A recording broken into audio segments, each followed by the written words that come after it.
Menteri Keuangan Sri Mulyani mengaku telah membuat klasterisasi mengenai kondisi BUMN. Klasterisasi ini akan menjadi alat ukur untuk menentukan masa depan sebuah BUMN, termasuk kemungkinan untuk ditutup. Sri Mulyani awalnya membagi BUMN menjadi 4 klaster. Pertama adalah BUMN yang memiliki strategic value dan welfare creator.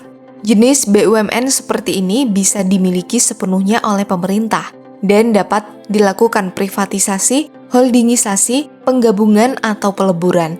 Kemudian kategori kedua adalah BUMN yang hanya memiliki strategic value. Menurut dia, BUMN kategori ini bisa dimiliki mayoritas oleh pemerintah, namun masih bisa direstrukturisasi ataupun digabungkan dan diprivatisasi. Selanjutnya kategori ketiga adalah BUMN yang memiliki surplus creator. Ia mengatakan BUMN ini tidak harus dimiliki mayoritas oleh pemerintah. Ia melanjutkan kategori keempat adalah BUMN yang non-core. BUMN kategori keempat inilah yang pemerintah bisa menutupnya.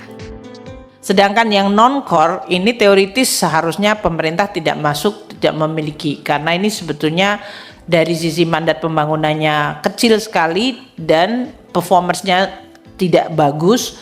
Mungkin juga karena mismanagement yang sudah lama dan sebetulnya sektor tersebut tidak lagi menjadi sektor yang strategis atau penting.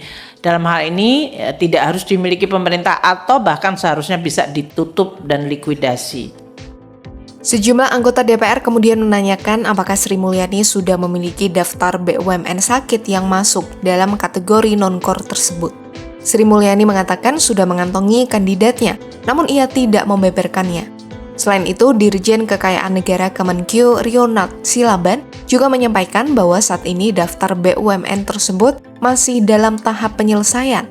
Pasalnya, dalam mengkategorikan BUMN ini baru dilakukan focus group discussion atau FGD bersama Komisi 11 sebanyak 1 kali. Adapun sepanjang tahun 2023, Menteri BUMN Erick Thohir telah membubarkan 7 perusahaan plat merah. Ketujuh BUMN tersebut sudah tidak beroperasi dan bahkan memiliki utang besar hingga dijuluki BUMN zombie. Ketujuh BUMN yang dibubarkan pada 2023 itu adalah perusahaan konstruksi, konsorsium PT Istaka Karya, perusahaan produksi kertas PT Kertas Leses, perusahaan penerbangan PT Merpati Nusantara Airlines, dan perusahaan pembuatan kemasan gelas PT Industri Gelas. Kemudian ada perusahaan produksi kertas kantong semen PT Kertas Kraft Aceh, perusahaan tekstil PT Industri Sandang Nusantara, dan perusahaan bidang pengembangan armada niaga nasional PT Pembiayaan Armada Niaga Nasional.